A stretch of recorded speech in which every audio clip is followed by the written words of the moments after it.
जय हिंद दोस्तों, welcome back to daily current affairs class. दोस्तों, मैं हूं विकास गौरव और आज 4 जून से रिलेटेड करेंट अफेयर्स के सारे क्वेश्चंस और उनसे रिलेटेड स्टैटिक जीके के सारे क्वेश्चंस हम इस वीडियो में कवर करेंगे।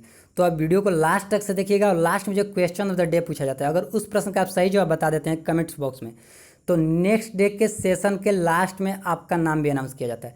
तो चलिए स्टार्ट करते हैं आज की सेशन। चलते हैं आज के पहले प्रश्न पर। आज का पहला प्रश्न है, हाल ही में G7 नेताओं ने समूह में किस देश के प्रवेश का विरोध कर दिया है? तो G7 इसमें टोटल 7 सदस्य देश होते हैं और हर सदस्य देशों को एक एक साल इसकी अध्यक्षता करने को मिलती है। तो अभी G7 की अध्यक्षता है अमेरिका के पास और इसकी मीटिंग भी अमेरिका में होने वाली थी इसी महीने जून में, लेकिन ये मीटिंग पोस्टपोन कर दी गई है अमेरिका के प्रेसिडेंट डोनाल्ड ट्रंप के द्वारा। अमेरिका के प्रेसिडेंट का मानना था कि G7 को अब बड़ा करने की जरूरत है, बड़ा करने यानी कि इसमें और सदस्य देशों को जोड़ने की जरूरत है। अमेरिका अभी चाहता है कि G7 को बड़ा करके G10 या G11 कर दिया जाए, जिसके लिए उसने 4 देशों का नाम प्रस्तावित किया है: साउथ कोरिया, ऑस्ट्रेलिया, अपना देश भारत और रसिया का। इन 3 देशों से तो किसी को कोई आपत्ति नहीं है, लेकिन रसिया पर अभी ऑब्जेक्शन लगा दिया है 2 देश ने, पहले कनाडा और फिर ब्रिटेन। इन 2 देशों ने रसिया के एंट्री पर ऑब्जेक्शन लगा दिया है। तो इस प्रश्न का सही आंसर होगा ऑप्शन नंबर डी। G7 नेताओं के समूह ने रसिया के प्रवेश पर विरोध किया है। G7 में वर्तमान में 7 सदस्य देश हैं: America, Britain, Canada, France, Japan, Germany और इटली। इसकी स्थापना हुई थी 1975 में G6 के रूप में। जब इसकी स्थापना हुई थी तो इसके 6 सदस्य देश थे। फिर 1976 में इसमें कनाडा जुट गया, इसके बाद इसका नाम G6 से बढ़ करके G7 हो गया। फिर रसिया भी इसका पार्ट हुआ करता था 1998 में। 1998 यानी कि 1998 में रसिया G7 का पार्ट बना तो इसका नाम हो गया G8। लेकिन रसिया को 2014 में निलंबित कर दिया गया क्योंकि इसने क्रीमिया पर आक्रमण किया था। यूक्रेन के पार्ट क्रीमिया पर आक्रमण किया था रसिया, जिसके बाद 2014 में रसिया को G7 से G8 से निलंबित कर दिया गया और इसका फिर से ये हो गया G7 हो गया। और अब अमेरिका के प्रेसिडेंट ने G7 को G10 या G11 करने का प्रस्ताव रखा है। तो अब प्रश्न बनता है कि G7 इसमें तो 7 सदस्य देश हैं वर्तमान में, तो इसका हेड क्वार्टर कहाँ है और इसके हेड कौन है? तो G7 का ना ही कहीं हेड क्वार्टर है, ना ही इसका कोई हेड है। हर साल इसके एक एक सदस्य देश को इसकी अध्यक्षता मिलती है और जिस देश को इसकी अध्यक्षता मिलती है उसी देश में इसकी मीटिंग होती है। तो चलते अब अगले प्रश्न पर। अगला प्रश्न है, आक्रमण के शिकार हुए मासूम बच्चों का अंतर्राष्ट्रीय दिवस कब मनाया जाता है? तो ये मनाया जाता है हर साल 4 जून को, यानी कि आज के दिन 4 जून को मनाया जाता है आक्रमण के शिकार हुए मासूम बच्चों का अंतर्राष्ट्रीय दिवस। इन बच्चों के लिए आज का दिन समर्पित किया जाता है। 1 जून को मनाया गया माता पिता दिवस, अंतर्राष्ट्रीय माता पिता दिवस और अंतर्राष्ट्रीय बाल रक्षा दिवस, ये दोनों मनाया गया है 1 जून को। 2 जून को मनाया गया तेलंगाना राज्य स्थापना दिवस, विश्व साइकिल, और 3 जून को मनाया गया विश्व साइकिल दिवस। और अब 4 जून को मनाया गया आक्रमण के शिकार हुए मासूम बच्चों का अंतर्राष्ट्रीय दिवस। चलते अब अगले प्रश्न पर। अगला प्रश्न है, क्षेत्रफल की दृष्टि से विश्व का सबसे बड़ा सोलर पार्क किस राज्य में बना है? तो अभी विश्व का सबसे बड़ा सोलर पार्क एरिया वाइज सबसे बड़ा ये बना है राजस्थान में। राजस्थान के जोधपुर में स्थित है भरला सोलर पार्क। ये बन गया है अब विश्व की सबसे बड़ी solar park by area wise. इससे पहले जो विश्व की सबसे बड़ी सोलर पार्क थी एरिया वाइज, वो भी अपने देश भारत के में ही थी, वो कर्नाटका में थी, और अब वाली ये राजस्थान में बन गई है। तो इस प्रश्न का सही आंसर होगा ऑप्शन नंबर ए, राजस्थान। तो ये मैप में यहाँ पर है राजस्थान। राजस्थान के पड़ोसी राज्य हैं गुजरात, मध्य प्रदेश, उत्तर प्रदेश, हरियाणा और पंजाब। राजस्थान की कैपिटल है जयपुर। राजस्थान के सीएम हैं अशोक गहलोत और राजस्थान के गवर्नर हैं कलराज मिश्र। राजस्थान के इम्पोर्टेंट नेशनल पार्क्स हैं Ranthambore national park, Keoladeo national park, Sariska national park, desert national park और कुंभलगढ़ नेशनल पार्क। यह सारे हैं राजस्थान के इम्पोर्टेंट नेशनल पार्क्स। चलते अब अगले प्रश्न पर। अगला प्रश्न है, हाल ही में चैंपियन प्लेटफॉर्म किसने लॉन्च किया है? तो अभी ये चैंपियन प्लेटफॉर्म ये लॉन्च किया गया है हमारे पीएम नरेंद्र मोदी के द्वारा।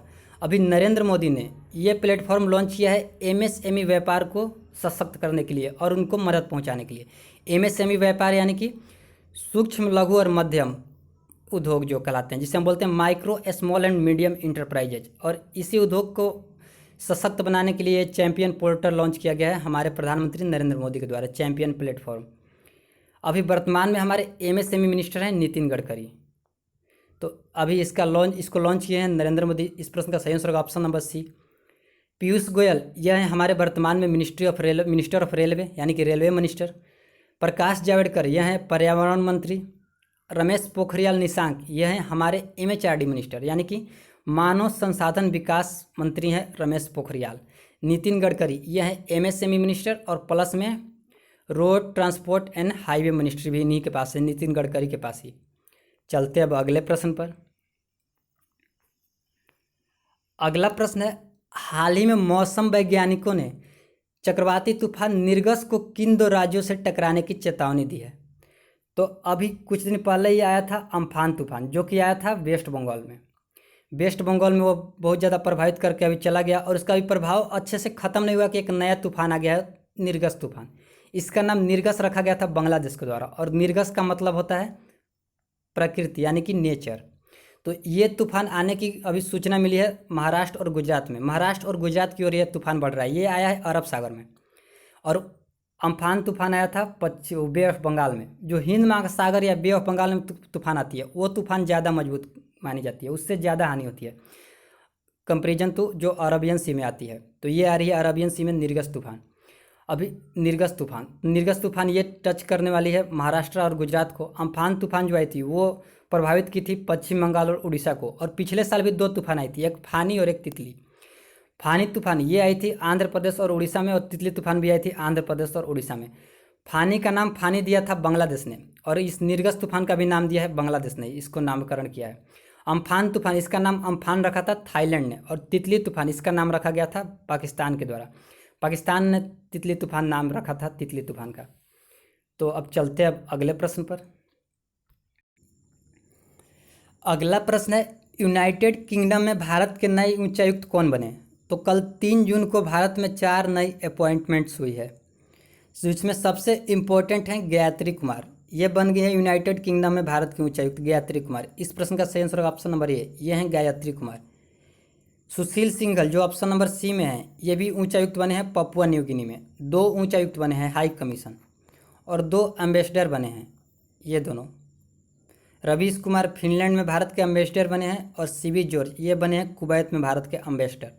अब हाई कमीशन और एम्बेसडर इन दोनों में इतना ही अंतर है कि जितने भी कॉमनवेल्थ कंट्रीज होती है यानी कि राष्ट्रमंडल देश जो कभी ना कभी अंग्रेजों के अधीन रहे हैं, उन देशों में हाई कमीशन भेजे जाते हैं उच्चायुक्त। और इसके अलावा जितने भी देश बच जाते हैं उन सारे देशों में राजदूत भेजे जाते हैं। जैसे कि फ्रांस में राजदूत भेजे जाते हैं, पुर्तगाल में, कुवैत में, बहरीन में, इन सारे देशों में राजदूत भेजे जाते हैं। अमेरिका में भी राजदूत भेजा जाता है।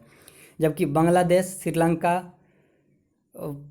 इंग्लैंड, इन सारे देशों में जो कभी ना कभी अंग्रेजों के अधीन रहे, इन सारे देशों में हाई कमीशन भेजा जाता है। चलते अब अगले प्रश्न पर। इसमें सबसे इम्पोर्टेंट नाम यही याद रखिएगा गायत्री कुमार का, जो कि बनी है यूनाइटेड किंगडम में भारत के उच्चायुक्त। अगला प्रश्न है, इस्पात मंत्रालय में नए सचिव कौन बने हैं? तो अभी नई नियुक्ति हुई है या इस्पात मंत्रालय में नए सचिव बन गए हैं प्रदीप कुमार। इस प्रश्न का सही answer option number C, Pradeep Kumar बन गए इस्पात मंत्रालय में नए सचिव।